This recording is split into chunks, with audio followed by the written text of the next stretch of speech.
Halo teman-teman, selamat datang di channel kesayangan kita semua. Sebelum kita mulai cerita ini, siapkan kopi dan cemilan kalian. Bersihkan jempol kaki kalian, agar siap untuk menekan tombol subscribe dan like. Ini bagian dari amalan, harus pakai jempol kaki. Maka dengan itu semua, amal dan ibadah kalian akan diterima di sisinya. Hahaha, bercanda ya. Beginilah ceritanya. Hari ini tanggal 1 Januari. Langitnya mendung, angin dari jendela kamar kerasa dingin banget.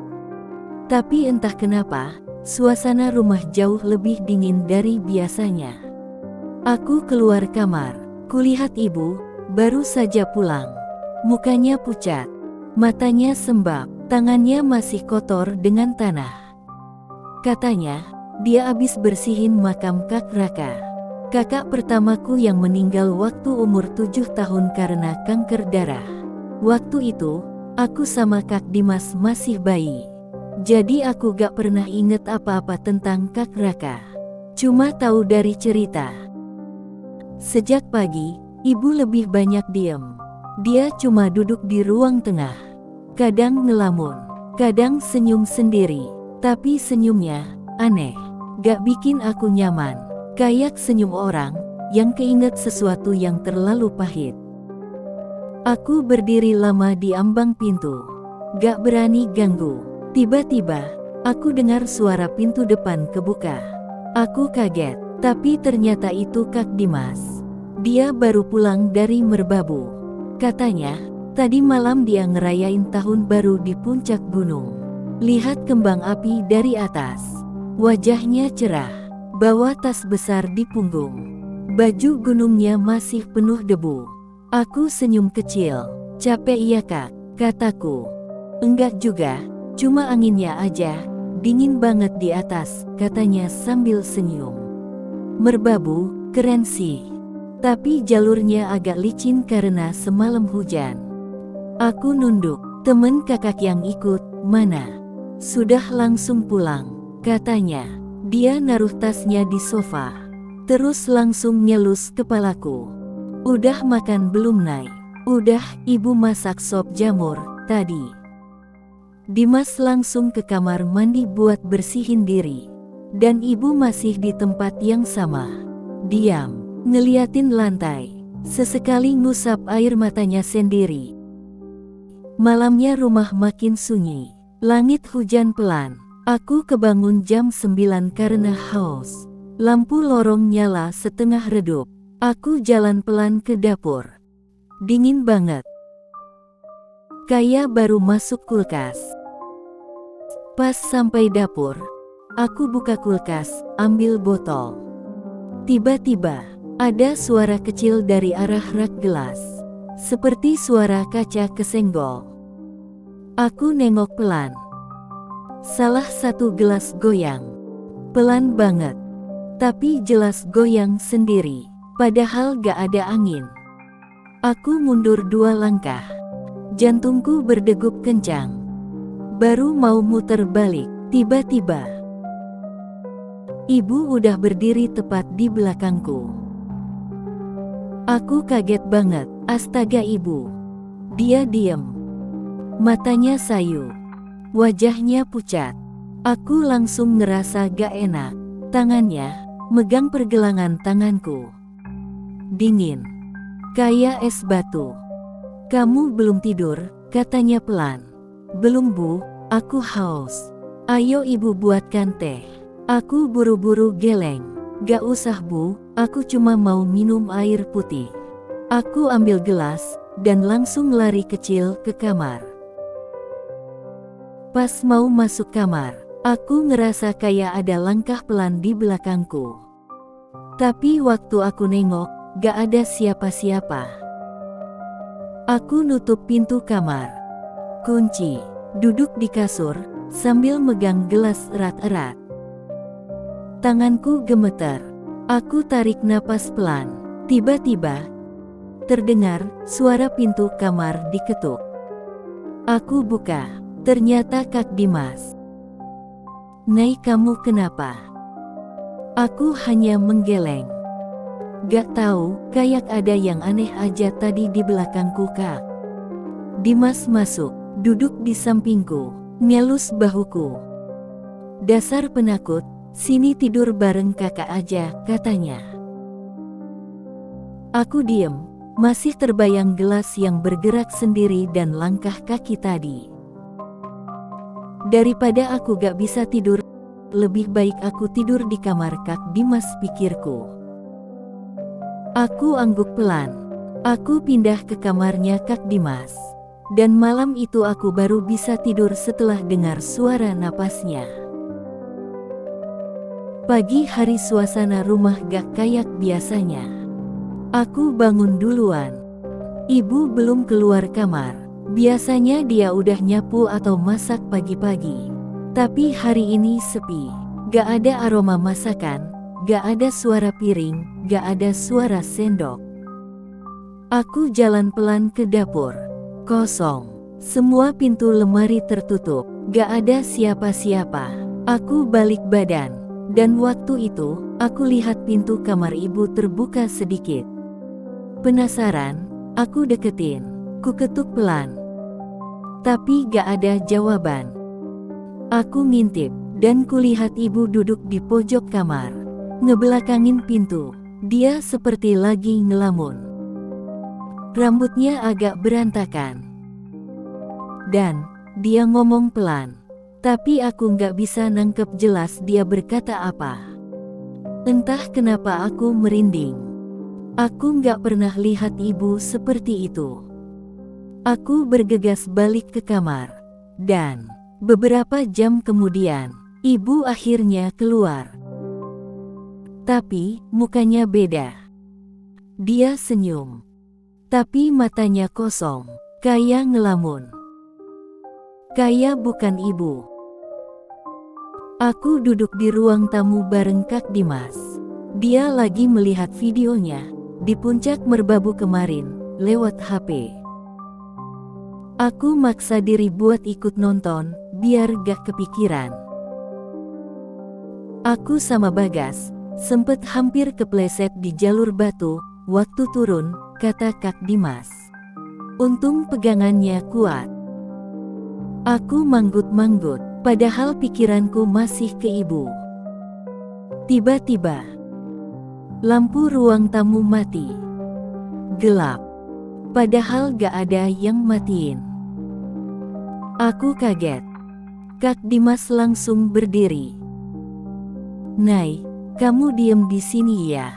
Kakak cek saklar dulu." Dia ke arah dapur. Dan cuma selang beberapa detik, lampunya nyala lagi. Tapi anehnya, waktu lampu nyala, ibu sudah duduk di kursi belakang, di pojokan. Sendirian. Padahal tadi dia ada di dapur. Aku gak ngerti, kapan dia duduk di situ. Atau gimana caranya. Dia ngelihatin aku, senyum. Matanya gak kedip. Aku langsung berdiri, masuk kamar. Dan lagi-lagi, pintu kamarku kunci. Gak lama, Kak Dimas ikut masuk. "Kenapa, Nay?" Aku gak jawab, tapi aku tahu, malam ini, aku bakal tidur bareng Kak Dimas lagi. Dan anehnya, dia kayak udah tahu. Dia cuma duduk di kasur, senyum, lalu bilang, "Gak apa-apa, Nay, tidur di sini lagi aja, kakak jagain."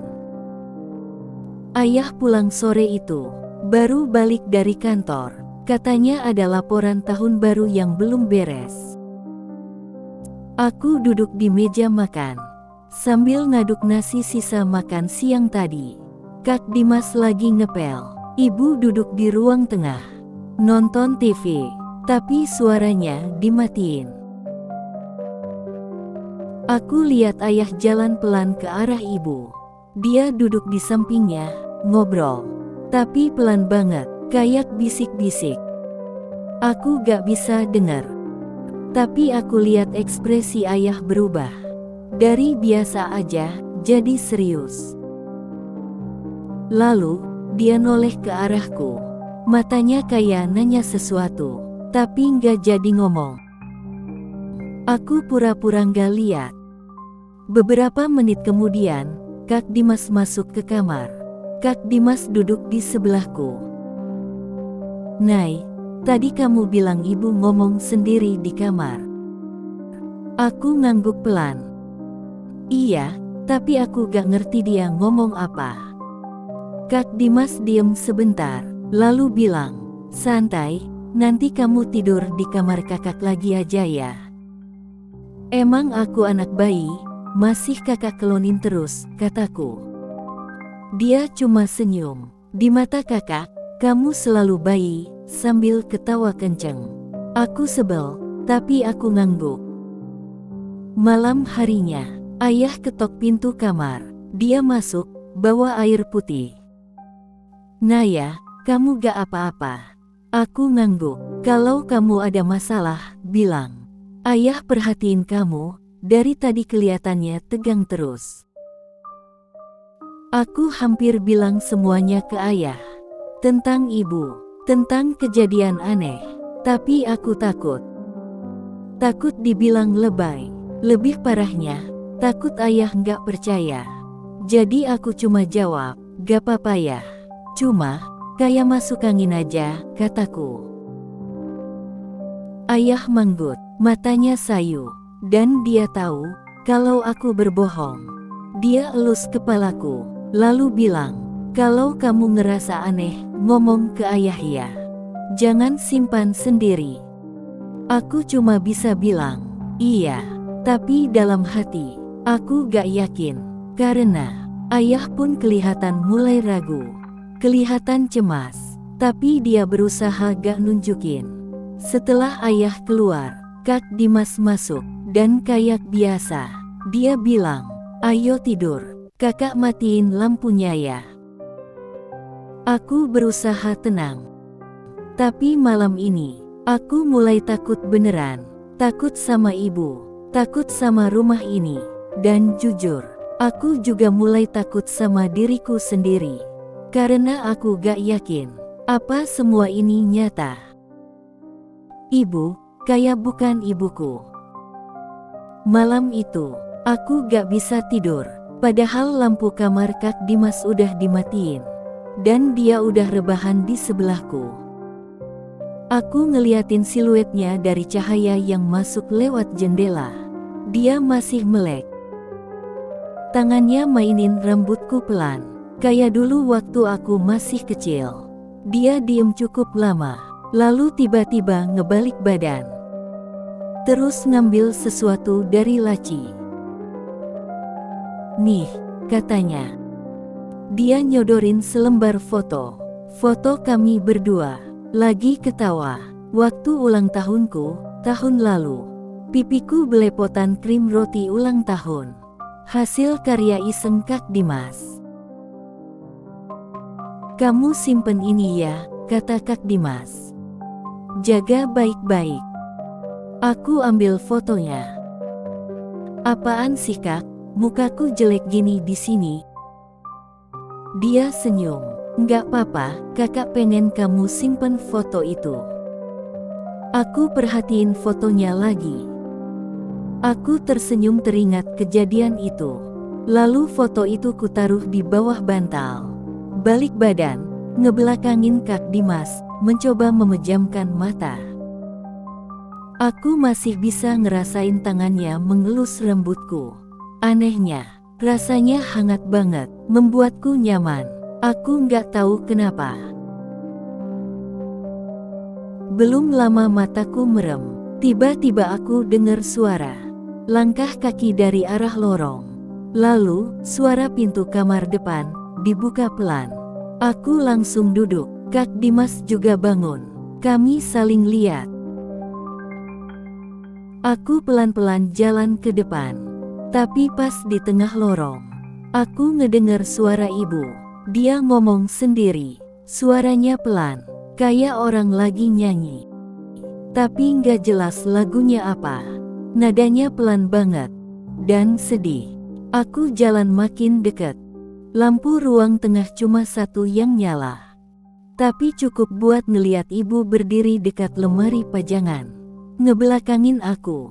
Tangannya kayak lagi megang sesuatu. Tapi aku nggak ngelihat jelas. Aku mau manggil, tapi tiba-tiba dia berhenti bernyanyi dan noleh ke arahku cepet banget. Aku kaget, mundur setengah langkah. Tapi ibu cuma tersenyum, terus bilang, "Kamu belum tidur ya, Nay?" "Aku mau ke kamar mandi, Bu," kataku tergagap. Ibu senyum, terus jalan ngelewatin aku. Dan saat dia lewat, ada bau bunga melati. Padahal gak ada vas bunga sama sekali di rumah. Aku buru-buru balik ke kamar.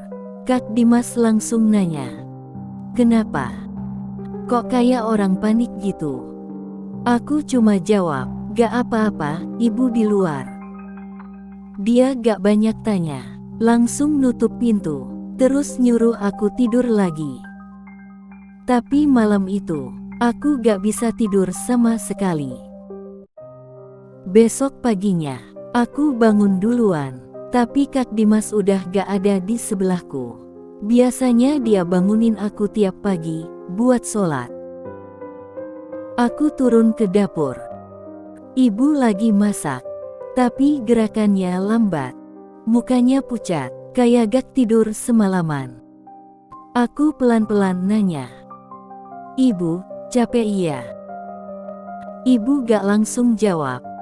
Dia cuma ngangguk, terus matanya lihat keluar jendela. Tatapannya kosong. Aku duduk di meja makan. Gelas air di depan tiba-tiba bergeser. Aku langsung berdiri kaget. Kursi kesenggol dan bunyi nyaring. Ibu menoleh ke arahku. Tatapannya datar. Bukan kaget, bukan bingung, cuma datar. Aku celingukan.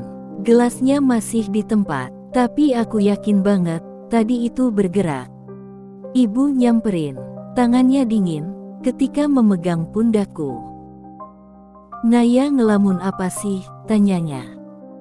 Aku kaget. "Enggak, Bu, beneran, tadi kayak gelasnya geser."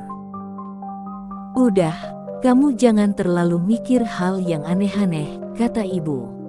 Lalu ibu balik badan, dan lagi-lagi, bau melati itu muncul. Aku langsung keluar dari dapur. Jantungku deg-degan. Aku nyari ayah, dan baru sadar, ayah duduk di ruang tamu. Dia juga kelihatan aneh. Matanya sembab, ada kopi yang belum diminum di depannya. Aku lalu bertanya ke ayah, "Kak Dimas kemana, Ayah?" Aku tanya sambil duduk. Ayah jawab, "Tadi pagi, ke warung. Katanya, mau beli roti buat kamu." Aku heran, tapi biasanya Kak Dimas bangunin aku dulu. Ayah senyum lalu bilang ke aku, "Dia sekarang berubah ya, belakangan ini dia perhatian sekali sama kamu."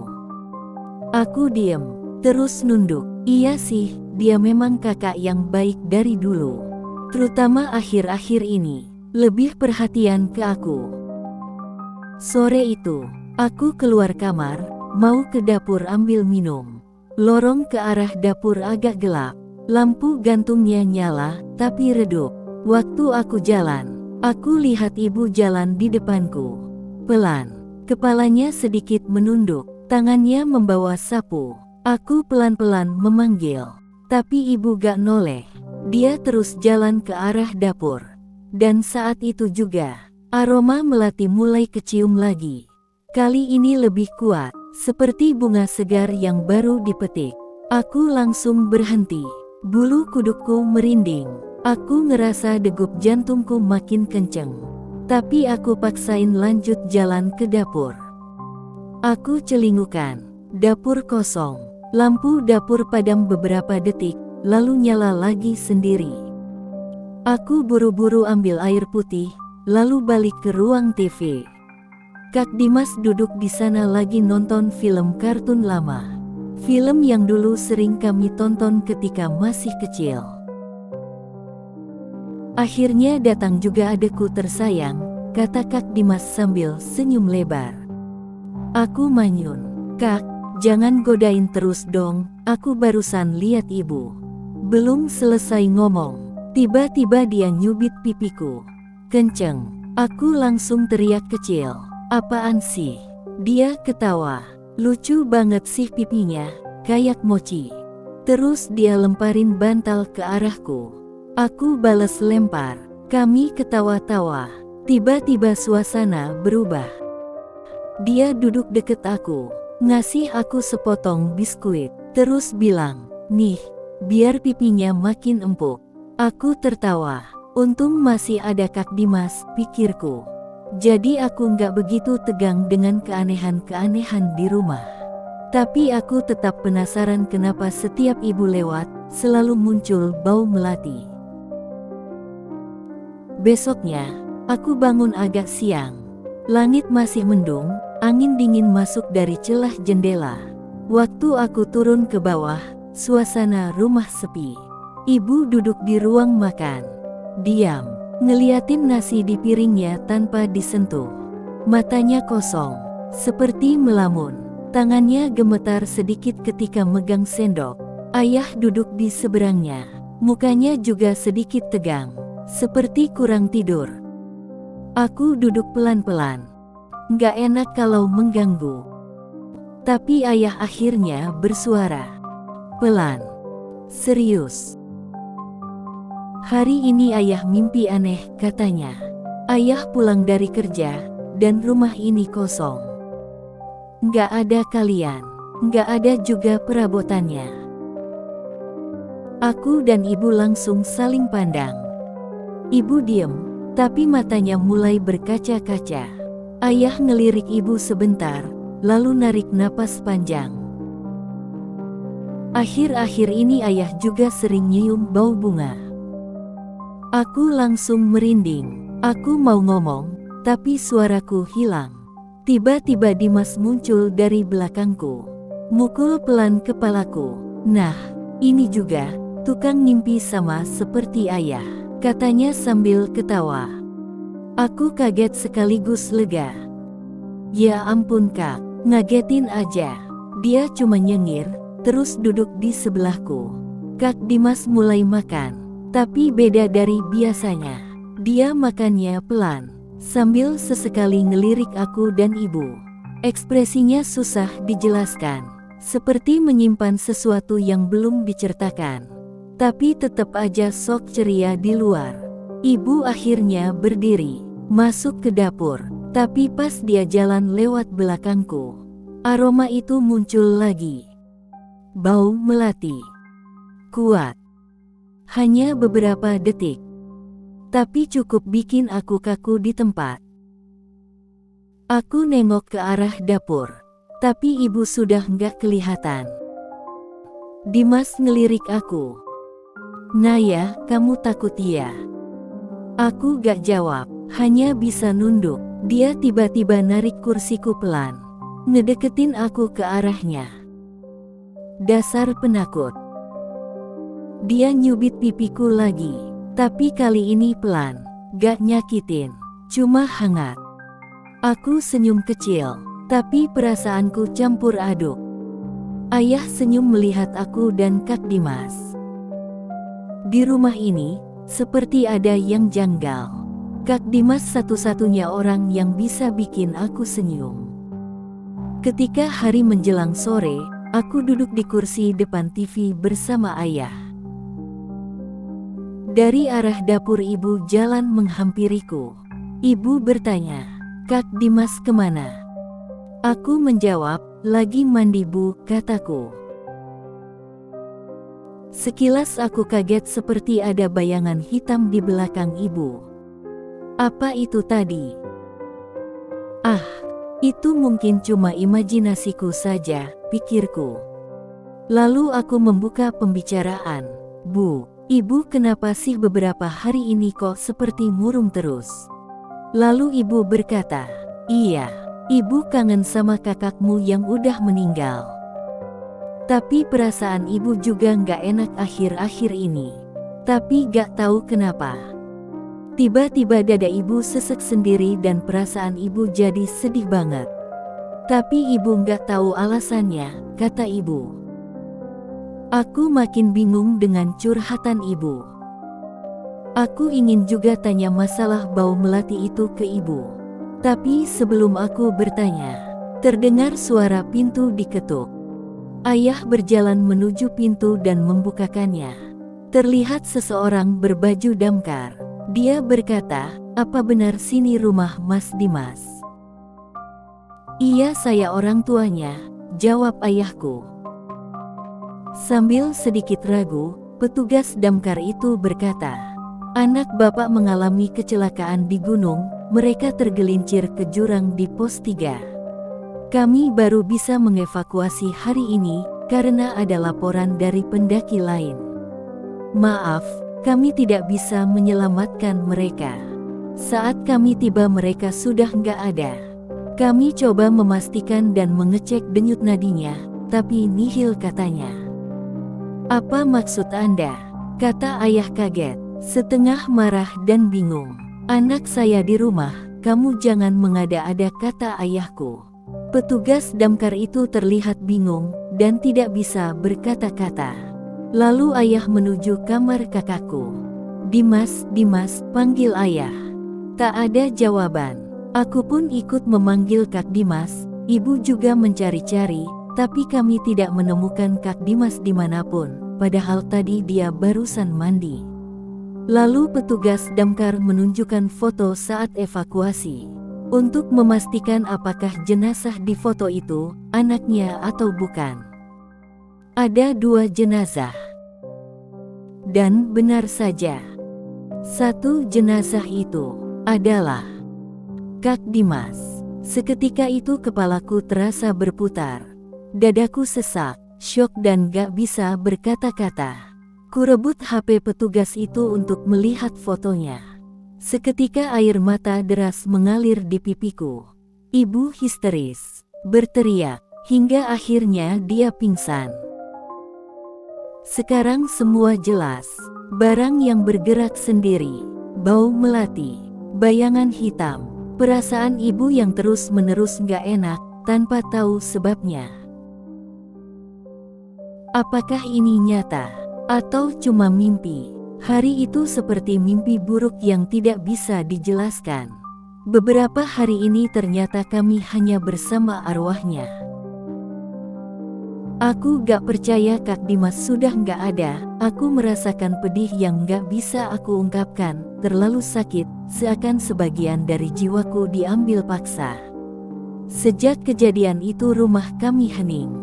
Tidak ada suara tawa Kak Dimas yang biasanya mengisi ruang tamu. Tidak ada lagi yang nyubitin pipiku. Gak ada lagi yang manjain aku. Yang tersisa hanyalah pakaian kakak yang masih tergantung, handuknya yang masih lembab, dan foto yang diberikan untuk aku simpan baik-baik sebelum kepergiannya. Aku duduk di sudut kamar, memeluk baju Kak Dimas, masih berharap Kak Dimas tiba-tiba muncul dan ngerjain aku lagi. Aku tidak tahu apakah aku harus merasa takut karena selama ini tinggal bersama hantu, atau merasa bersyukur karena sempat mengucapkan selamat tinggal padanya, meski tanpa sadar.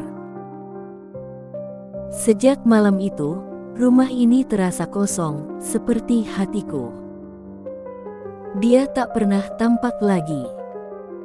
Tapi sesekali aku masih merasakan belayan hangat di rambutku saat aku tidur.